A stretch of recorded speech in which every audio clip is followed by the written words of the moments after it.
Walk through post-cleaning, clearing, and repotting. Just left that little splash there.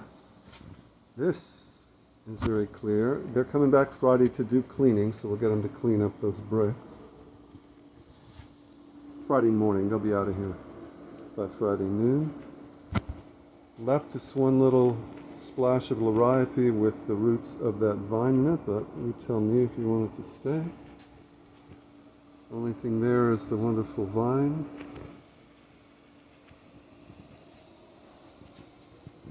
We've got some irrigation sticking up around that just needs to be capped off and tucked away.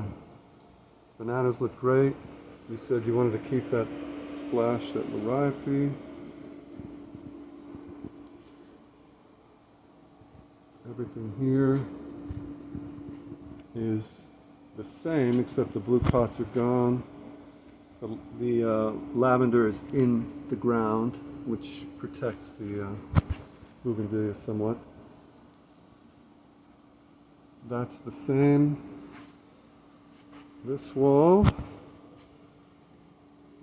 I think it might be best to take the olive jar and move it to the other side, center this sculptural object on the door, and move the olive jar into this indentation, the bricks where that other potted aspidistra was, and all this tangle of irrigation is going to get taken out.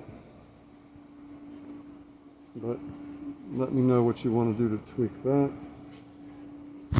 Over here, no more Rangoon creeper.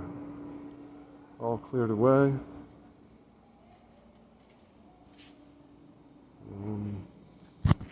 Had to bend the main trunk vines because they were growing too far out this way.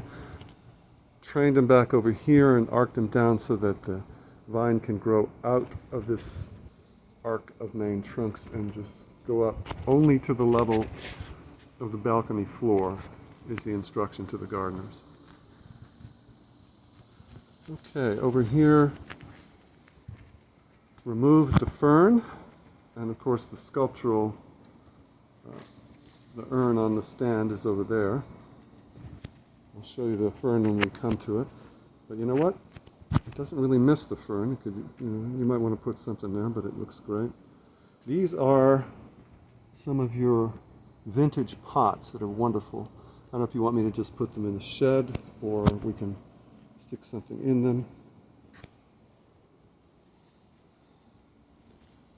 The fountain is all clear. Now the Rangoon creeper is still growing wild up there, but it looks great for the moment. You mentioned something about getting it off of that overhang, the neighbor's overhang, but that's going to be a whole operation.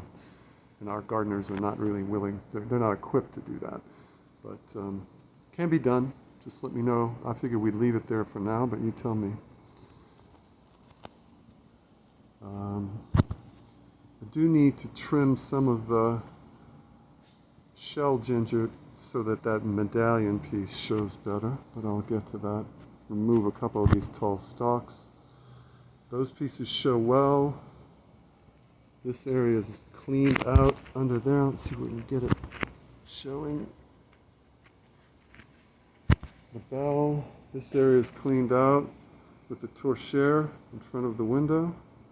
Very clean, nothing there. This area, oh, they left those. Those are just bougainvillea in those pots that are going away. They're going into, for the moment, into my little patio, and then we'll see who wants them. The only thing behind there is the fern that was always there, and it's in one of those vintage pots of yours. So this torchère, I'm thinking we can put behind that bench. This is looking great over here, actually. We got there's a dead banana we removed, and this area is really looking fine. We got all the pots out of it. The clivia sunk in the ground. Everything is looking even and nice. Now this area is where they put the croton. Asked them to put it in the ground and two of the clivias. And that's where they are, and they have enough shade to be happy. This is just in that wonderful old copper basin thing. It's just for me. We can move that to a different location, I think, to show it better. This, of course, has been there forever, and that's looking great. That's another one that's been there forever. In an old pot, but again, tell me what you want to do. This Iris Regina got sunk in the ground as per your instructions in the pot. Now, tell me if you want me to have them pile dirt around the rim of that pot, sink it a little lower, or if you want to leave it like that.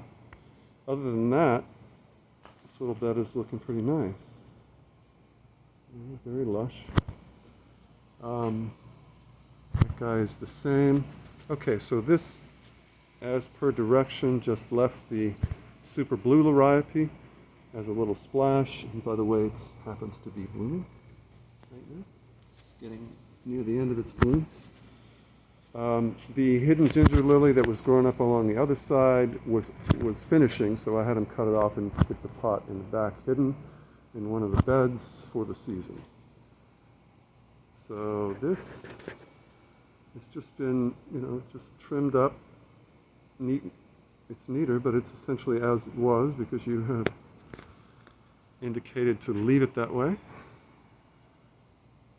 Everything's looking great all the way around. The torchère, of course, is gone here. Everything gone, and the olive jar moved front and center. Now, so what we've done, and again, tell me what you want to do. I stuck one of the giant purple iris behind that pot as a little fill behind it, behind the oil jar. That is a Xanadu philodendron that you put there ages ago in that wonderful iron sort of kettle. Stuck the yellow hibiscus behind, and I think it looks nice, but let me know if you want to pull it out. I think it's just good fill behind the olive jar. And it has been blooming. And those are the datura. Look and droop because they just got repotted. We've got the datura. Both of the datura we had are now in this one giant pot back there. Removed the Japanese magnolia, and that's in the adoption pile. But I think that datura should do well there. So I think that actually is a great placement for the datura. I just need to do a little wiring and trimming on this hibiscus, which is a little bit wild at the moment, but I'll try to get to that tomorrow. This looking lush. We put the fern right here. This is where the fern ended up. That was too big for the other. That was sitting on the urn. And this is just lush and tropical and quite full. I think that's about it. Nothing changed over here. So that's how things are at the moment. Let me know if you want anything tweaked before Friday. The gardeners are coming back Friday morning, but we'll be out well before noon. So let me know what you'd like and what you would like me to do with these pots. Just store them or what?